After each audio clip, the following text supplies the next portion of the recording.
Well, with Halloween right around the corner, Jack and I decided it would be good to sit down and look at some horror trailers.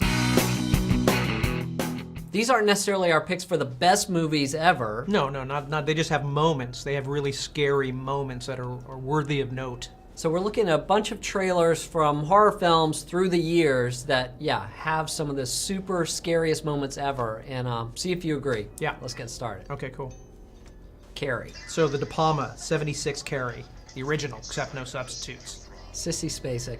She's Carrie. Yeah, she is Carrie. There's something about this movie, the vibe, the high school vibe, that when I saw this felt like 70s high school. Yeah. And it felt genuinely disturbing. Now, is that kind of a psycho thing they're doing this Yeah, trailer? yeah. Well, De Palma is known for his love of Hitchcock, and Right. people have accused him of imitating him. So when you have those shrieking violins, that's definitely an homage to Hitchcock and Psycho specifically.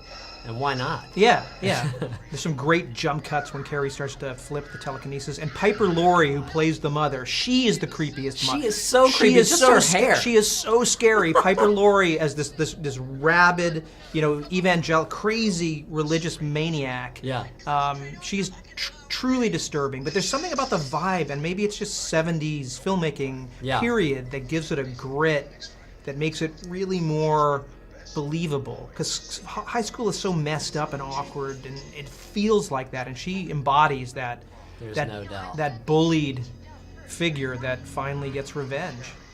Obviously, one of the most iconic scenes in this movie, and I mean, it's so iconic that the blood pouring on her head. Oh, it's so disturbing. I mean, the first images I ever saw was her covered in blood, and I didn't know what it meant. And even before that, there's a scene with Travolta, who plays one of the key bullies, who slaughters a pig to get the blood with a sledgehammer, and that is messed up. That's So seriously messed up. But when she finally starts to, cut loose on everybody, like this, awesome. Amazing. Blow them to hell. That's what bullies get. Bye-bye.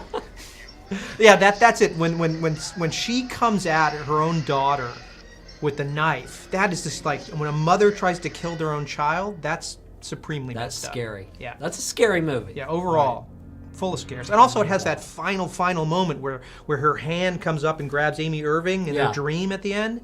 That, you'd literally jump in that one. Oh my God. All right, next, The Ring from 2002. This is the American Ring, which, a lot of people are like, oh, what about Ringu? But to me, this movie, now my experience with this movie, I missed it in the theater. Okay. And I watched it on video, Yeah. which is the most disturbing way to watch this movie, because the whole movie is about watching a video. Right, and you watched it, on VHS? No, I watched it on DVD. Oh my God, if I watched it on VHS, that would be crazy. Right. But I remember I was working in New York in a hotel, rented the movie because I'd missed it, and I was freaked out. Really? Yeah. I was really freaked out just because, I don't know, it just, to me this movie works. I just totally bought into it. And I think Naomi Watts is amazing too, and she's just, I think she does a great job. I think this is one of those. It's funny because people usually have a real problem with the Western remakes of great Japanese horror film, and I think a lot of people actually have said they put this on par with the original. Although I don't know, I'm not sure.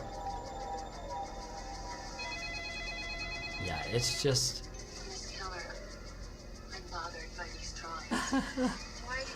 I just bought into it, man, and it was hard for me to sleep that night. Fortunately, I didn't get a call or anything. I'm still alive. We should have put it when a stranger calls on this list. Oh yeah, I think it is on. Is this it on list. there? Oh, yeah, awesome. If it's not, we'll add it. Yeah. Oh, awesome! It should be. It's talking about. It has those elements. Right. Exactly. Absolutely. Hello. All right, we're gonna skip ahead. Okay. The Ring. All right, Changeling from 1980. Right, The Changeling is one of these movies that I think is the best sort of ghost, spirit-possessing a house kind of movie. I mean, Poltergeist obviously, sets a very high mark. Right. But this is an extremely moody film directed by Peter Medak. And it's one of these movies that it deals with a child, the ghost of a child. And it is so screwed up. I mean, it's just creaks and bumps in the night and stuff. and there's a ball, like a little child's ball, that just bounces down the stairs that you wouldn't think that would mess you up, but it is. It's disturbing. It's something about a dead child, and the whole movie has to do with this dead child and the fact that he was somebody murdered him, and you don't know why. And George C. Scott is sort of rents this house and has to figure it out. And it's just I think one of the creepiest, without really any gore at all, but one of the creepiest supernatural thrillers. A personal favorite, which is John Carpenter's 82 The Thing, and obviously he was remaking the Hawks movie from the 50s, but because he brought in Rob Bottin, this crazy young sort of genius prosthetic special effects makeup guy to do the effects in this thing, the imagery in this movie is still pretty unparalleled. Well, just based on cinematography alone, it just Dean epic. Cundy shot this. Dean Cundy, who shot a lot of movies for Carpenter in the beginning, shot Escape from New York, shot Halloween. There's something about the vibrancy of these images and the Antarctic sort of the whiteness of the space, and so it's beautifully photographed, and it's beautifully and it also has this incredible performance from this dog in the beginning, the half wolf, half dog that is really the thing. But when this came out, when we saw this in theaters in '82, the effects were like nothing we had ever seen before. I mean, they were so nightmarish. I mean, they were just sort of Rob Bottin basically says that Carpenter said, just go for it, and especially for a horror film. To go that big as far as special effects, this looks like a sci-fi, almost like a Star Wars, Empire Strikes Back, totally. Hoth. But everybody knows the moments where, for example, the character's head detaches and grows spider legs and crawls across the floor. I mean, those kind of images are indelible. They don't go away because they are so genuinely freakish. Do you remember when you first saw this movie? Yeah. I think I brought a date, which was a huge mistake. Worst date movie ever. I mean, totally. I think Videodrome was the only other one that I blew. But yeah, this movie has incredible mood, and also it has one of the late scores by Ennio Morricone. Oh yeah. Who did obviously the Good, the Bad, and the Ugly, and so forth for Leone. Right. But there's a real melancholy sort of beating heart something. There's some mood, heavy-duty mood in the score to this. The whole movie's just loaded with mood. It's weird because it's sort of a combination of heavy-duty atmosphere and these crazy, vivid makeup effects. Just that claw hand. Oh my god. Yeah, and no CGI. It's all practical makeup effects. So yeah, this movie doesn't go away. I don't know what you thought of the recent remake. I only saw a few moments of it, and it's hard to compare. Well, exactly. Now, Exorcist 3, which most people don't talk about. Yeah, I only saw this one time. So I think Exorcist 3 is sort of ambitious and crazy, and definitely one of those weird movies that you should check out, because Exorcist 2 was a real disappointment. Yeah. Exorcist 2 was sort of like, what the hell is this? And it doesn't really work. And Exorcist 3 deals with George C. Scott again from The Changeling, who really just eats up every role. He never is afraid to go big. Is investigating a new series of demonic phenomena and murder and ritualistic killing. Right. And where it goes is sort of really surprising. And it has this one moment in a hospital with this hooded, I don't know if it's a nurse or a nurse demon or whatever, that comes out of nowhere again with a big shrieking sort of violin sting, and it's just with a crash zoom. Yeah. It literally jump out of your seat. Like the hospital scene alone in Exorcist 3 is worth it. I love it. All right, Texas Chainsaw Massacre. Yeah. The original. Let me try to get rid of some of these YouTube ads. Yeah. Thanks. Now the original. The reason why this movie screwed me up in 1974, besides the fact that I was probably too young to see it in 1974. I was like 8 or 10 or 8. No, I was 8. Is that it feels like a documentary. It really does. Just the quality of, I'm guessing this is 16 It's 16 millimeter. It's Tobe Hooper shooting on location in 16 millimeter. It almost looks like he shot on reversal. Yeah, it does. Most films are, if you're shooting on film, you usually shoot on negative. Absolutely. And this just looks like reversal. It classic, does. like a school documentary. It does. It feels like what happens if you drink and drive. It's one of those mechanized death. Yeah, exactly. And because there are no recognizable actors, and because the moments are so brutal. Oh my God. I think more scary for me than the actual chainsaw attacks is the dinner table scene, where they're all just sitting around the table and she's just tied up and losing her mind. Right. And they cut her finger, and the old corpse grandfather gets to suck the blood of her finger. God. I mean, it really does feel like this is what it must be like to be meeting the worst end possible. Yeah, this is hell. This is hell, absolute hell. It feels like hell. And there's something about the Michael Bay produced remakes that obviously, since it's Bay and it's heavily produced, it has a sheen to it that actually you don't buy it. You don't buy it as much. That's It's not as scary. Now, even the titles like that and that voiceover on the trailer, it's like, wait, is this real? Right. Now this one, Amityville 2. Amityville 2: The Possession is what it's doing is it's a prequel to the Amityville horror story, and what it's about is what happened to Ronald DeFeo, who was the one that murdered his whole family, which of course caused the house to be possessed by evil spirits, so that when the Lutzes move in, they get blood coming out of the walls and the flies. So this is about DeFeo killing his whole family. But what the movie posits in a very exploitation way, which is great, is that he was possessed by the devil and full on possessed by the devil to the point where he has like his face is exploding and bleeding and pulsing and everything. And he ends up having this weird incestuous relationship with his sister. So there's this weird incest component. So this is the guy. Yeah, he just starts to turn, and he starts to like get it on with his sister, try to get it on with his sister, and then ultimately it takes him over completely. That's his sister, and he ends up just going absolutely bananas and killed. See, you see him like physically possessed, but there's something again about a brother turning on his sister and his whole family that was just so unsettling. That it's not just going out and killing random people. You're killing your parents. You're killing your little brothers and sisters. And he's powerless to stop it. And so there are moments in this movie, even though it was designed to be full-on exploitation, that just don't go away because of that. And then there are all these sort of bladder effects, where he's literally possessed by the devil. And so by the end, it's like altered state style, bladder effects. Amazing. Look at that. So by the end, when he gets his gun and he starts to go and kill everybody, you're just completely wigged out. I just remember, for whatever reason, it's like the house, I'll go back just a little bit, but just the windows in the house are scary. They look like somehow. eyes. Yeah. They look like eyes. And I remember the house, our neighbor's house across the street from where I grew up in North Carolina. Yeah. There was a house that had those same windows, and it used to freak me out. There's something about those windows that are just, they give the house this weird sort of personality. They look like eyes. They look like eyes. Let's go back and see that. Exactly. It really does look like eyes. Look at that. They're not evil eyes, but something is evil about it. I guess it's just because of this movie. Right. Well, the house ends up taking on this personality. You know what I mean? Right. Which is, but anyway, Amityville, the first Amityville horror, the very first movie version with James Brolin and Margot Kidder is kind of weak.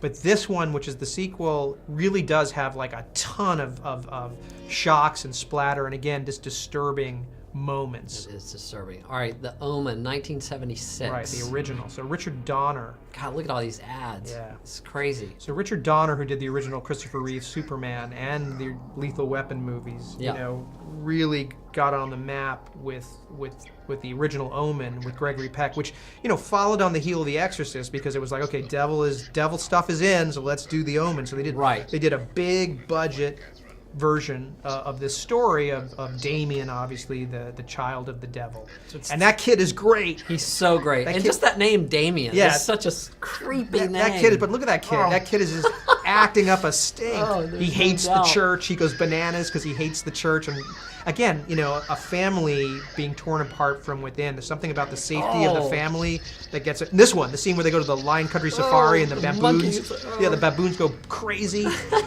Famous decapitation scene. One of the best decapitation scenes is David Warner getting his head lopped off.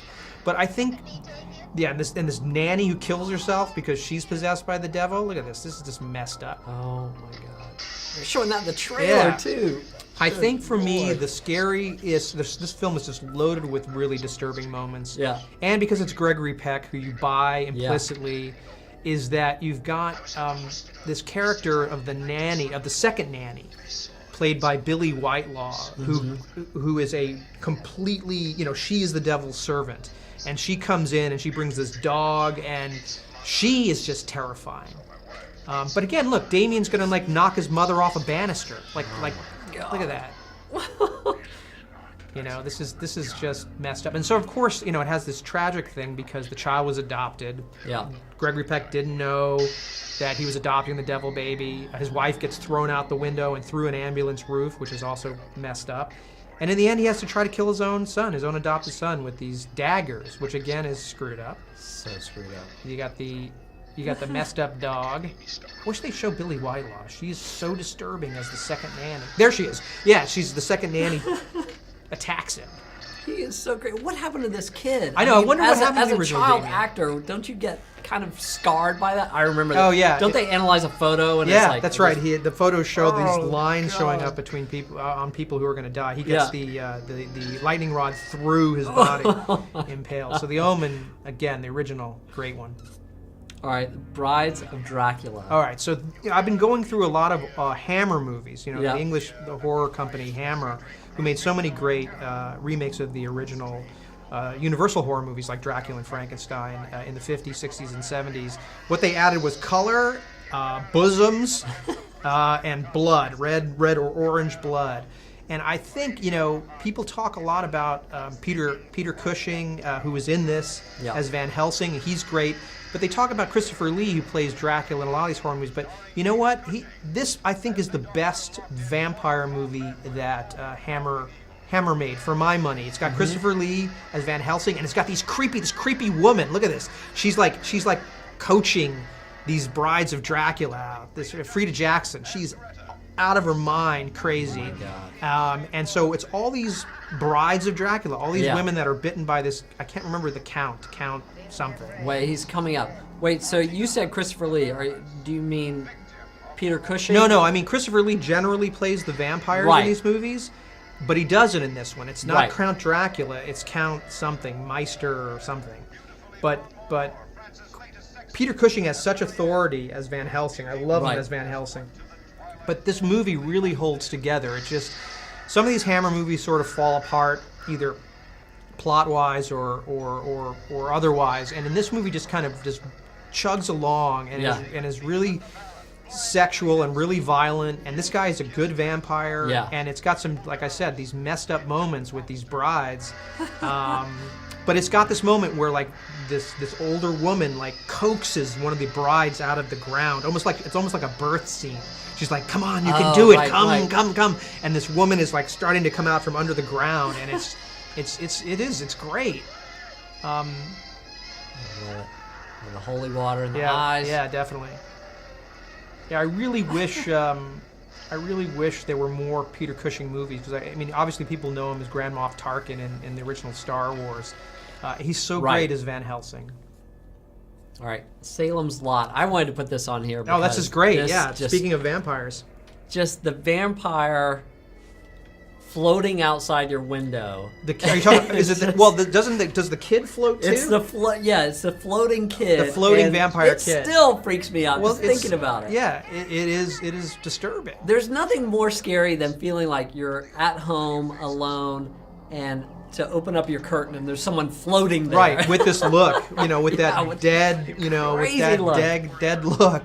The vampires in this are creepy looking. Yeah, they remind me a lot of the original sort of Nosferatu. There's Right. there's that bald dude, right? I mean, it's and this the iconic. teeth are they're very, not they're just points. the canines. They've got these weird kind of curled points. So, oh my so God. this was actually pretty bold for its time, because this was a TV movie. That's right, yeah. Obviously based on the Stephen King book, and it had no one really had big expectations for this because it was a TV movie. Yeah. So how could a TV movie be scary? And also it's got David Soul from Starsky and Hutch in it. Yeah. What's this going to be? And it actually, when we were kids and we watched this thing, because there was very little on, you're like, all right, let's watch this new horror thing. Yeah.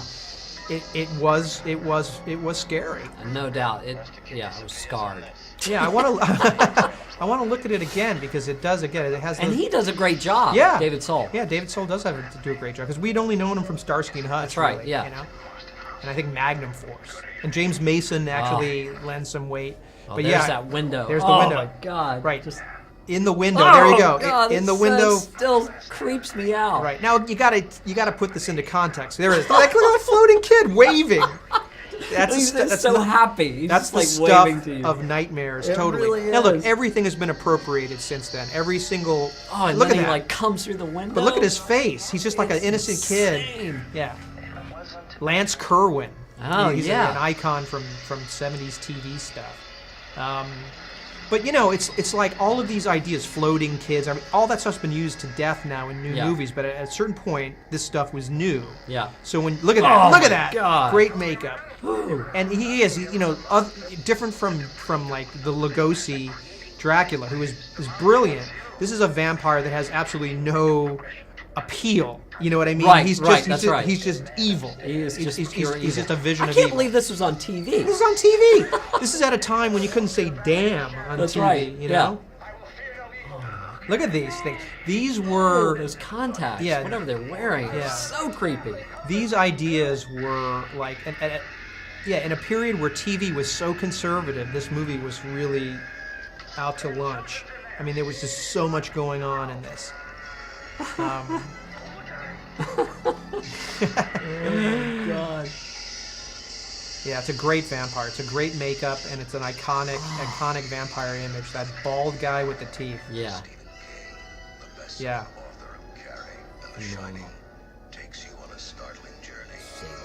Definitely worth looking at again. Whoa. Yep. All right, another one I put on the list, Drag Me to Hell. Yep. This to me, I love this movie, and there are some super scares in this. And again, just the idea of like, there's one scene where she lays back in bed, and all of a sudden that old lady's there, and it is so creepy. What is it about an old lady? Creepy old lady. It's like creepy. You can't ever get enough of creepy old ladies. They're just, you put a creepy old lady in, it's gonna screw with your head. No doubt. I don't know what that is. It's really interesting. And just the whole curse thing, I just think this movie's done so well. I really want them to make part 2. Right, Drag right. Me Back from Hell. Drag Me Back from Hell. Well, this was Sam Raimi sort of returning to His Evil roots. Dead country. Yeah. You know, I actually heard that it's confirmed they're going to do Army of Darkness too. Oh, wow. With Bruce Campbell. But there are moments where the demons, you know, come alive and do their business that are very evocative of the Evil Dead trilogy. Just the way they move and the look of them is very, very much Raimi's idea of what they should be. God, you have shamed me. Just this lady. Yeah. Oh, Yeah. God. Don't shame the old lady. Right, again, old lady. This just, you know, maybe we're missing something. Maybe they should just go all the way and just have like old ladies attack. There's this. I love. She's got like a staple in her head. Yeah, she's got a staple in her head, which is a nice touch. But like, there's a Old Ladies Attack. I like that. Yeah, Yeah. Old Ladies Attack. Well, there's a British show that most people know called The Mighty Boosh, and in it there's an episode called Nanageddon, where it's just demonic old grandmothers attacking England. I think we should do something like that here. Oh, that's good. Yeah. Oh, this is a scene where she lays back down, I think. Oh God! That's full on Evil Dead. That's full on Evil Dead. It's so good. It's good because, you know, this movie, what I liked is it actually had some traditional atmospheric effects, like the shadows of the hands, you know, which go all the way back to silent cinema, and then it had these like classic Raimi sort of, you know, people on wires and getting, you know, under crank stuff. That's really dynamic. So you get both, really. The soundtrack is so intense Right. too. Oh my God! All right, going back a number of years, Halloween, the original. Right, Carpenter's Halloween. Yeah. It's how many Halloween remakes and sequels have there been now? It's like there are almost as many as Nightmare or Candyman. There's just a million of them. Yeah.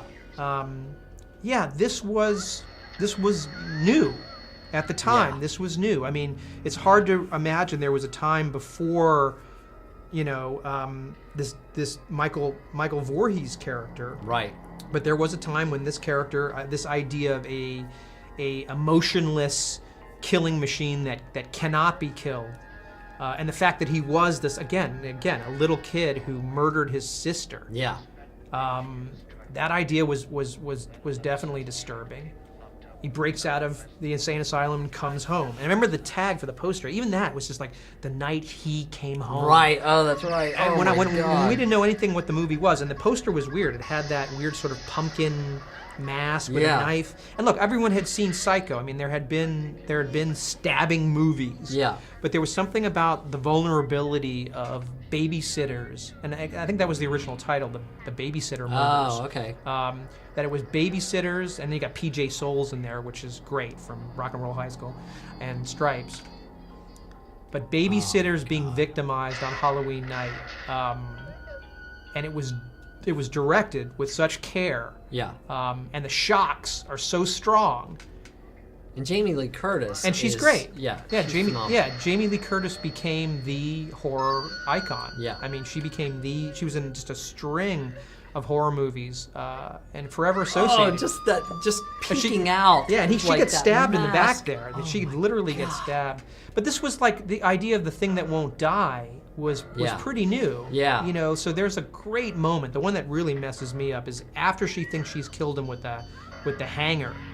And she's in the foreground, and he just sort of sits up behind her God. like a robot, like silently. Yeah. Is one of those things like, you know, you cannot kill this guy. That's interesting. It's like it's one of the first, you know, someone is so disturbed that you just can't kill them. Right, right, you can't kill him.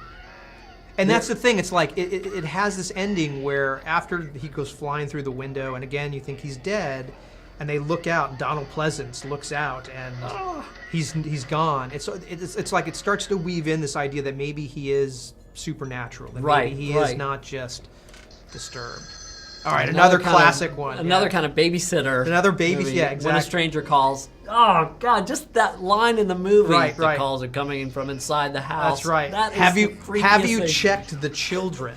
That was the line. You know, he comes on the phone. He's like, "Have you checked the children?" Oh my! That idea that this guy is coming to kill little kids. Yeah. And of course, when you're a little kid and you see that, you think he's coming for you. He's coming for you. It's the same idea. It's like there's something about you think you're safe, and if a maniac targets little kids, it's like the child napper in Chitty Chitty Bang Bang. You know, that thing is disturbing. That should be on the list. No, that's the stuff of nightmares. Yeah. The child napper. All he's going to do is come and trick you and take you away. But yeah, this has tons of atmosphere. And Carol Kane, you know, most people know from The Princess Bride, and from Taxi, is so great in this movie. Really is. And yeah, it's just that there's a psychopath, and there's a psychopath who will not let go. I mean, that really is one of the scariest lines to me. The call is coming from inside the house. From inside the house. That's right. Yeah. God. So hang on, let's see this digestive advantage commercial. Good. That's scary. Yeah. Having some digestive issues. Yeah, if you watch these things, you want to have some, you want to, settle your stomach. All right, a few more to go. Obviously. All right, so Psycho, you know, bearing in mind that now we're looking at the origins now of stabbing people. Yeah. And this was Hitchcock's. I think this is Hitchcock's original trailer where or maybe it looks like he kind of narrates. Yeah, he narrates it, right. And at that point, Hitchcock was obviously such an amazing presence. People knew what he looked like from the show, and he had a sense of humor. I mean, the thing about Psycho that's so great is it actually is genuinely funny in places. Mm-hmm. I mean, people forget that it has a jet black sense of humor. And this is one of the first films where you're killing off your lead character that you've gotten to know for 15 minutes or 20 minutes, and all of a sudden, then she's gone. Well, and that's the thing is that, you start with Janet Leigh, and then she gets wiped out, which was a huge trauma for people, not only the way she died, but like you said, the fact that you took your lead away. Yeah. And now suddenly you're forced to identify with Norman Bates. I mean, people who know the movie obviously know that Norman Bates is the mother, is dressed up as the mother. But when you're staircase, but when you're watching the movie, you don't know that Norman Bates is actually the killer. You think he's just covering for his mother. That's right. Yeah. And that's messed up alone, and you're forced to identify with him. That whole scene where he's trying to bury Janet Leigh's body in the swamp in the car, and the car does not sink. Right. And you're sitting there like, holy God, it's not sinking. You're definitely identifying with him, right?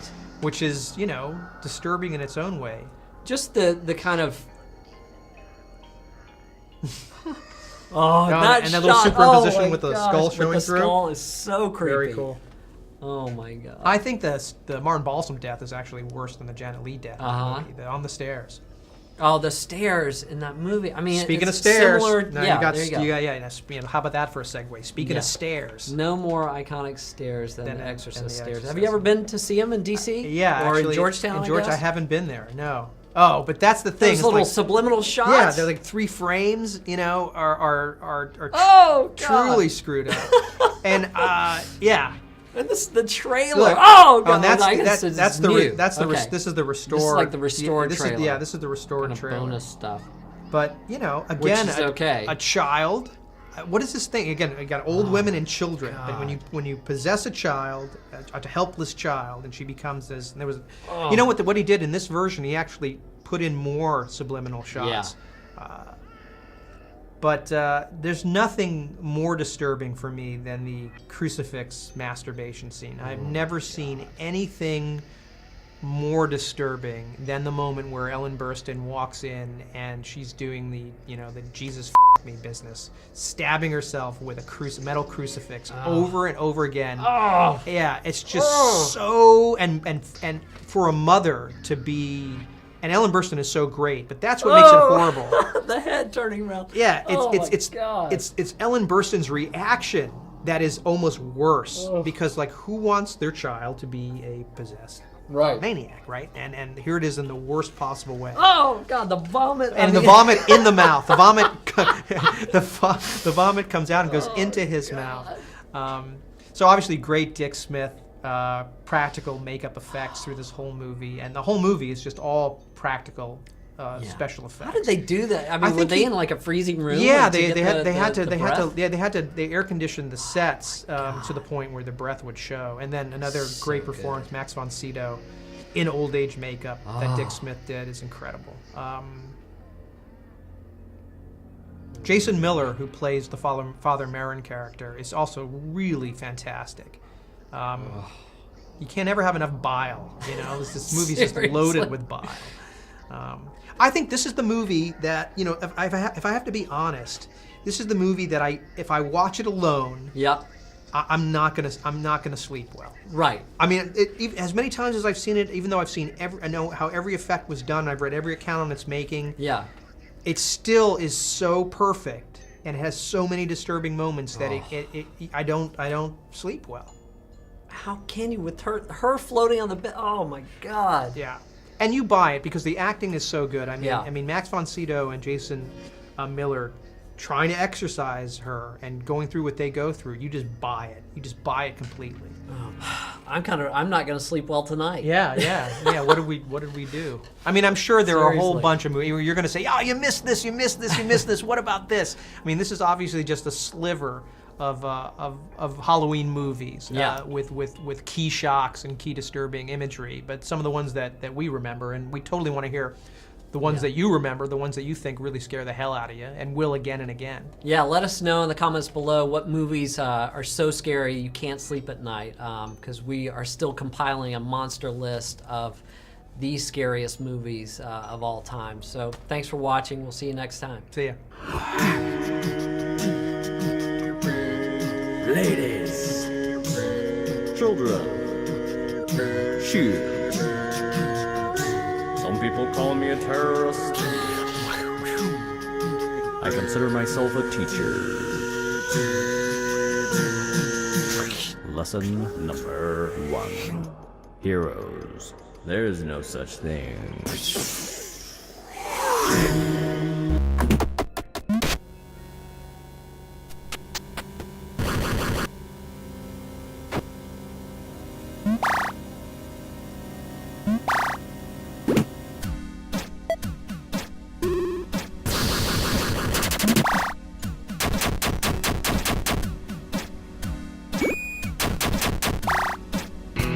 Nora, did you hear about Breaking Bad?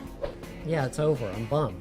Yeah, no, apparently Katzenberg is at MIPCOM in France right now talking to the creators of Breaking Bad about offering them $75 million to create 3 additional episodes.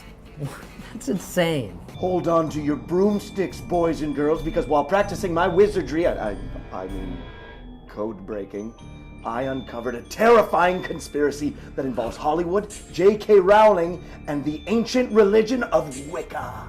Right here on Conspiracy Cinema.